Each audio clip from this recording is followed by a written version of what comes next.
रामा जे चलला बजरिया त सीता रोकता सीता रोकता हो।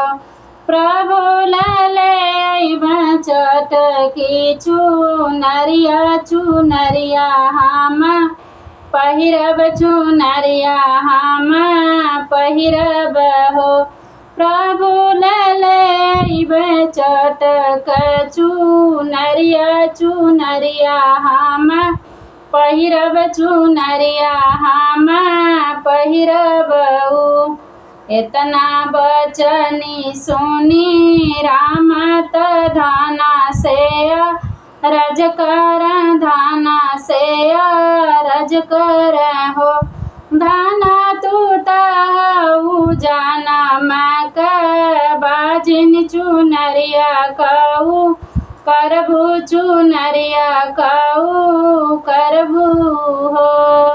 रामा जे चलला बजरिया त सीता रोकता सीता रोकता हो।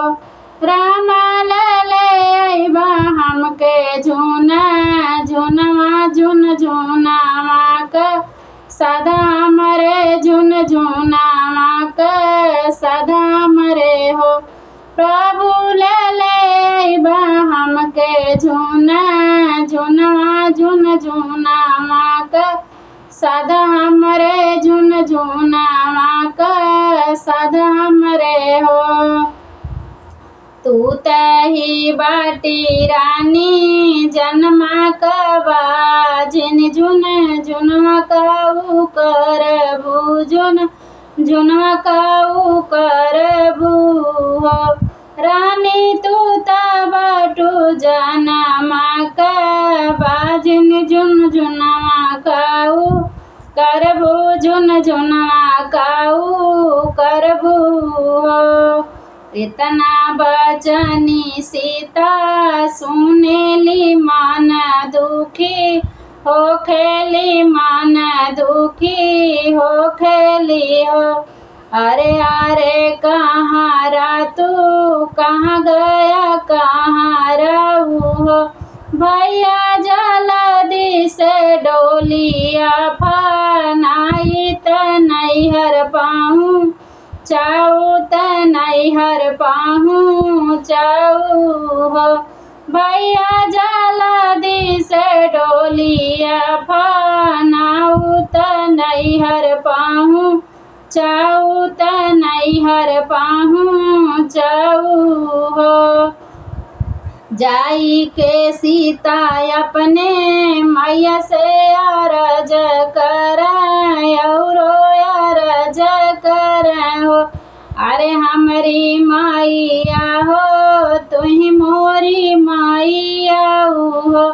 मैया कैसन हम पापिनिया भागिनी ललन नाही बाट ललन नाही बाटऊ हो।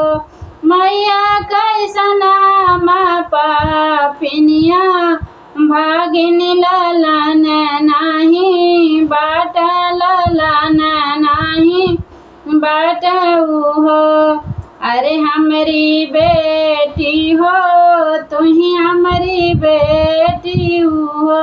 बेचिया चारा मेले तिल चौरात सूरजू के मानावा ललन तुहरे होई है ललन तुहरे होई है हो। बेटिया चारा मेले तिल चौरात सूरजू के मानावा ललन तुहरे होई है ललन तुहरे होई है हो। अचरा में लेहू सीता तिल चौरात सूरजुमा नावत सूरजुमा नावेली हो। सूरजू तानिया करन विचार पुरुष तनवा मार पुरुष तनवा मारल हो।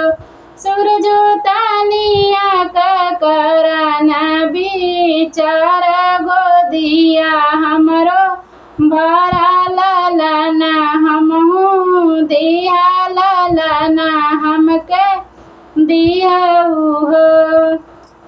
8 महीनावा के बीतत नौवा के लगतई नौवा के लगतई हो।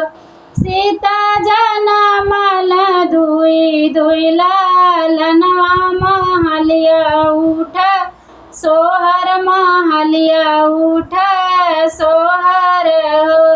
सीता के जनमल दुई दुई लालनवा महलिया उठ सोहर महलिया उठ सोहर हो।